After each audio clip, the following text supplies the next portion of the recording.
جو بعد میں کہہ رہے کہ ویڈیو آئے گی، اس وقت کون کرے گا، انصاف کرے گا؟ یہی ادارے ہوں گے نا، یہی عدالتیں ہوں گی، یہی انتظامیہ ہوگی، یہی دفاعی ادارے ہوں گے، یہی انٹیلیجنس ایجنسیاں ہوں گی، یہی ہوں گے نا سب، انہی کو سنائیں گے نا ویڈیو، یہی عوام ہوں گے. عوام کوئی کہیں سے اور لے آئیں گے، ریپلیس کر دیں گے؟ بھائی آپ اتنے بڑے لیڈر ہیں، وزیر اعظم رہ چکے اس ملک کے، اب دوبارہ آپ بن سکتے ہیں، اس وقت دوڑ میں ہیں، تو آپ اپنے منصب کا، اپنے قد کا تو کوئی خیال کریں نا. آپ کے پاس جو معلومات ہیں وہ دیں متعلقہ اداروں کو، بلکہ پبلک کریں، دیں سپریم کورٹ کو دیں.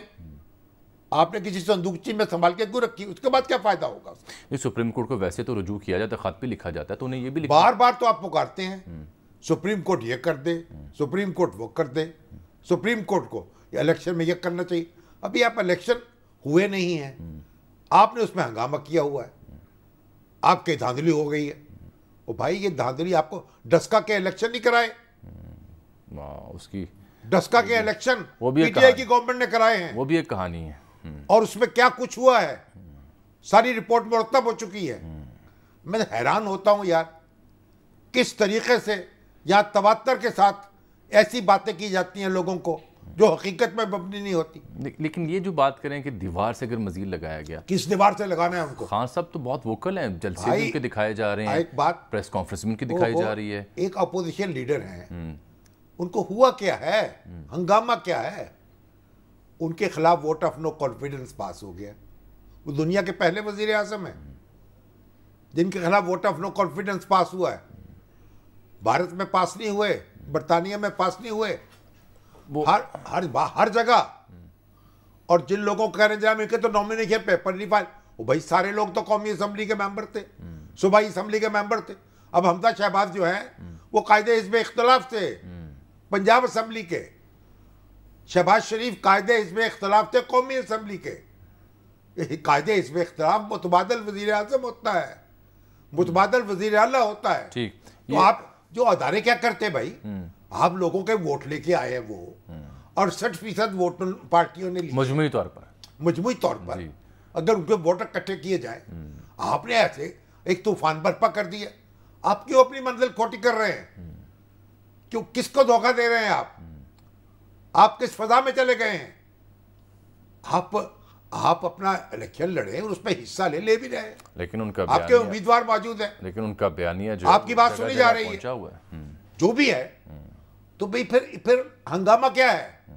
یہ سیاست میں اونچ نیچ ہوتی رہتی ہے، اقتدار آتا جاتا رہتا ہے. یہ جو ذوالفقار بھٹو سے اقتدار نہیں کیا، ایوب خان نے نکال دیا جناب وزارت خارجہ سے، کیا ہوا پھر آپ نے کیا کرے؟ نواز شریف کا اقتدار نہیں کیا، ماشاء اللہ لگا اقتدار کیا. بے نظیر بھٹو نہیں محروم اقتدار ہوئی، جلوس نکال رہی تھی یا اللہ یا رسول، بے نظیر بے قصور. بھئی آپ کے خلاف تو نو کانفیڈنس ہوا ہے. لیکن پہلی بار ایسا ہوا نا کہ کوئی شخص ڈٹ گیا، کھڑا ہو گیا، نو کانفیڈنس ہوا ہے. کس بات پہ ڈٹ گیا ہے؟ جس اسمبلی نے چنا تھا اس نے نو کانفیڈنس کر دیا ہے. ایک بڑا اہم نقطہ جنہوں نے اجاگر کیا، کچھ صحافیوں کے نام بھی لیے کہ صحافی اور سماجی کارکن نے ان کو ہراساں کیا جا رہا ہے. کیا ملک میں مارشل لا لگ گیا؟ وہ بھائی وہ جو ان کو ہراساں کیا جا رہا ہے وہ اپنی لڑائی لڑے نا، ان کو بھی دیکھیں پوری ان کے لوگ ان کے ساتھ کھڑے ہیں. لیکن پہلے ایک بات سن لیں، خان صاحب کی ساری باتیں درست ہوں گی، لیکن جو ان کے دور میں جن صحافیوں کو زد و کوب کیا گیا ان کا نام نہیں لیتی ان کی جماعت. یہ بڑا نام لینا چاہیے نا، ان پہ تو قاتلانہ حملے ہوئے افطار عالم پہ، ان کا نام بھی لینا مرتے مرتے بچ گئے. یہ نہیں سلیکٹیو نہیں ہونا چاہیے. متی اللہ جان کے ساتھ کیا ہوا، اسد تور کے ساتھ کیا ہوا، کس کے ساتھ ہوا. بھائی اب جو ہو رہا ہے نا، ہمارے جو بھائی بہن صحافی ان کو بھی ہم اپیل کریں گے کہ آپ احتیاط سے بات کریں، ضابطہ اخلاق میں رہ کے بات کریں. نہیں خیر یہ تو ہاں یہ ہوا میں تیر نہ چلائیں سر، اس سے پھر وہ ویورشپ نہیں آتی. نہیں یہ کیا بات ہے، لائکس نہیں آتے، ریٹنگ نہیں آتی. آپ قومی اداروں کے ساتھ ٹکر نہ لیں، آپ بیجا الزام تراشی نہ کریں. یہ بھی کریں نا، ہم تو ان کے حق کے لیے کھڑے ہوں گے، ان کے ساتھ کھڑے ہیں، وہ بھی تو ہمیں سپیس دینا کھڑا ہونے کی. اور خان صاحب جو ہیں یہ ساری باتیں ہماری ملک کی جو پولیٹیکل ہسٹری آپ دیکھ لیں اس کا حصہ ہے. خاص مجھے تو حیرت ہو رہی ہے کہ خان صاحب نے ساری امیدیں منحصر مرنے پہ ہو جس کی امید، نا امیدی اس کی دیکھا چاہیے کہ مجھے کچھ ہو گیا تو پھر میں یہ بتاؤں گا. اللہ نہ کرے سر. پھر کیا بتائیں گے آپ؟ پہلے پھر پبلک تو یعنی ہم اس پروگرام کے ہمیں کیا کریں گے؟ آپ یہ اپیل کریں کہ جناب ابھی سے آپ پبلک کر دیں. ہمیں آپ عزیز ہیں، بہت عزیز ہیں، ہم آپ سے محبت کرتے ہیں بھائی. آپ ہمارے ہیرو رہے ہیں کرکٹ کے، سوشل سروس کے، سیاست کے. تو آپ ہماری بات سن لیں، اپنی جان کی حفاظت کریں. کیوں ہمیں آپ دھکا دے رہے ہیں ایک کھائی کے اندر؟ چلیں آج دوسرا موضوع بھی چھیڑ لیتا ہوں کیونکہ رشید صافی صاحب معروف تجزیہ نگار ہیں، وہ ہمارے ساتھ اس وقت موجود ہیں براہ راست اسلام آباد سے. نیشنل سیکیورٹی کمیٹی کا ہم اجلاس، وہ چھٹا اجلاس. اب تو آپ دیکھیں نا، وہ تو کوئی سنتے. اب تو پی ٹی آئی چلی گئی ہے سپریم کورٹ. وہ میں نے موضوع رکھا علیحدہ، وہ میں نے علیحدہ موضوع نہیں وہ میں کرتا ہوں ڈسکس. میں ذرا چاہ رہا ہوں پہلے قومی سلامتی کمیٹی کا اجلاس ہم ڈسکس کر لیں.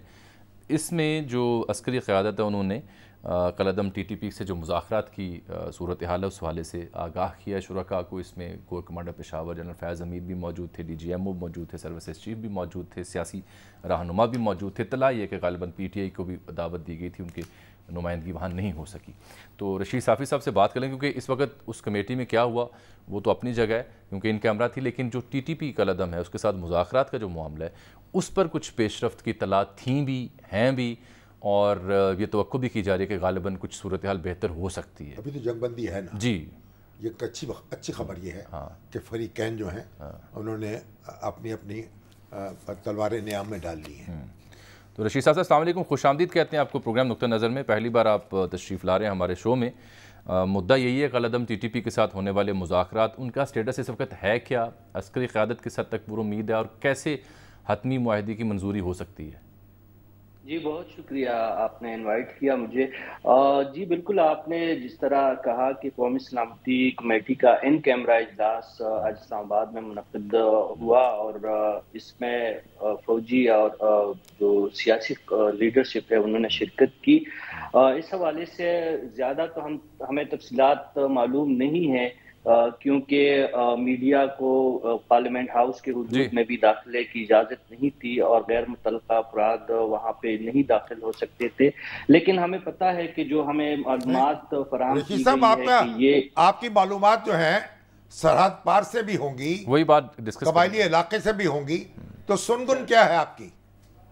جی دیکھیں، جو آج کے اجلاس کا ایجنڈا تھا اس میں شامی صاحب، اس میں یہ قومی سلامتی کمیٹی کے اجلاس کا جو سب سے اہم نقطہ تھا وہ ٹی ٹی پی سے مذاکرات کا تھا. یہ پہلی دفعہ کور کمانڈر پشاور آئے ہیں لیفٹیننٹ جنرل فیض حمید صاحب. انہوں نے سیاسی قیادت کو اعتماد میں لینے کی کوشش کی ہے، ان کو محرکات بتائیں کہ کیا وجوہات تھی کہ افواج پاکستان ٹی ٹی پی جو ایک قلعدم تنظیم ہے ان کے ساتھ بات چیت پہ مجبور ہوئی ہے. اس وقت تک میں وہی بات کہنے جا رہا تھا کہ قومی سلامتی کمیٹی کے اجلاس سے تو زیادہ معلومات نہیں ہے، لیکن سرحد کے اس پار سے اطلاعات کچھ زیادہ حوصلہ افزا نہیں ہے شامی صاحب. جو مذاکرات کے لیے یا قبائلی نظام یا افغانی نظام میں جو ایک بنیادی چیز ہوتی ہے کہ جب بھی آپ جرگہ کرتے ہیں اور سیز فائر کرتے ہیں تو اس کے لیے کچھ بنیادی لوازمات ہوتے ہیں. فریقین جو ہے ہتھیار رکھ دیتے ہیں، ایک دوسرے پہ حملے روک دیتے ہیں اور ایک دوسرے کی سلامتی کو یقینی بناتے ہیں. تو اس میں تو پہلی شرط وہ ہمیں پوری اس لحاظ سے نظر نہیں آ رہی ہے. اگر پاکستان کا مقصد یہ ہے کہ قبائلی پٹی میں امن قائم ہو اور پاکستان کے باقی علاقے بھی بدامنی سے اور دہشت گردی سے محفوظ رہیں، تو ان کا اگر مدعا اور یہ ہو تو وہ ہم نے آج بھی دیکھا، کل بھی افواج پاکستان پہ وزیرستان میں حملے ہوئے اور اس میں کافی تعداد میں جوان زخمی ہوئے اور شدید زخمی ہیں. مگر صافی صاحب یہ بات بار بار کہی جا رہی ہے کہ ٹی ٹی پی جو ہے وہ ان حملوں میں نہیں ہے، کوئی ذمہ داری اس کی نہیں لے رہی، اور کہتے ہیں کہ جنگ بندی اس کی طرف سے ہو چکی ہے. یہ درست نہیں ہے بات آپ کے خیال میں؟ نہیں سر، میں نے کہنے کی کوشش یہی کی کہ اگر ہمارا مدعا قیام امن ہے تو بدقسمتی سے اس وقت جو حالات ہمارے سامنے قبائلی پٹی میں رونما ہو رہے ہیں تو اللہ کرے کہ یہ مذاکرات اول تو اس میں بھی کافی سارے مشکلات ہمیں نظر یہ ذرا سن لینا شامی صاحب کہ ہرڈلز کیا ان کی نظر میں کہ یہ کامیابی کی طرف مذاکرات کیوں نہیں بڑھ رہے؟ اگر آپ پوائنٹ وائز ایک دو تین چیزیں کو بیسک بتا دیں ناظرین کی سمجھ بوجھ کے لیے کہ ہرڈلز ہیں کیا مینلی. جی ہاں، یہ بڑی اہم آپ نے نقطہ اٹھایا. سب سے پہلے تو ریاست پاکستان کا تقاضا ان سے یہ ہے TTP سے کہ آپ ہتھیار رکھ دیں، مسلح جدوجہد کو ترک کرنے کا آپ اعلان کریں اور اس کی ضمانت دے کہ نہ صرف یہ سیز فائر کا جو دورانیہ ہے اس دوران بلکہ آنے والے دنوں میں بھی آپ قیام امن اور خطے میں بدامنی نہ پھیلانے کا جو ہے آپ اس کی ضمانت دیں. ابھی تک کوئی ٹوس جو ہے ان کی طرف سے یہ بات یقین دہانی نہیں کروائی گئی. جو ان کے امیر ہے مفتی نور ولی مسعود، ان کے اپنے طرف ان کے اپنے کچھ نکات ہیں. وہ ان کا سب سے بڑا مطالبہ یہ ہے اس وقت کہ فاٹا کا جو پرانا انتظامی صورتحال تھی یا وہاں پہ جو FCR کا جو فاٹا انضمام سے پہلے یعنی پرانا سٹیٹس بحال کر دیا جائے، اس کا پرانا سٹیٹس دوبارہ بحال کیا جائے. اس پہ یہ موجودہ پارلیمنٹ آپ کی نظر میں ہے کہ یہ ایک ہنگ پارلیمنٹ کی اس کی کیفیت ہے، ان کی یہ استطاعت ہی نہیں ہے کہ نہیں. مگر سوال یہ ہے کہ پارلیمنٹ تو اس پہ تیار بھی نہیں ہوگی. اور فاٹا کے لوگ، آپ کو تو یاد ہوگا کہ صافی صاحب نے، سلیم صافی صاحب نے تو بڑی کمپین چلائی تھی بہت زیادہ، اور فاٹا کے رہنے والے جو ہیں ان کے مطالبے پر یہ انضمام ہوا تھا. بالکل. اب بھی اکثریتی جو فیصلہ ہے وہ فاٹا انضمام کے حق ہی میں ہے. تو وہی جو میں نقطے جو ایکسپلین کرنے کی کوشش کر رہا ہوں کہ دو بنیادی نقاط یہ ہے. دوسرا نقطہ کیا ہے؟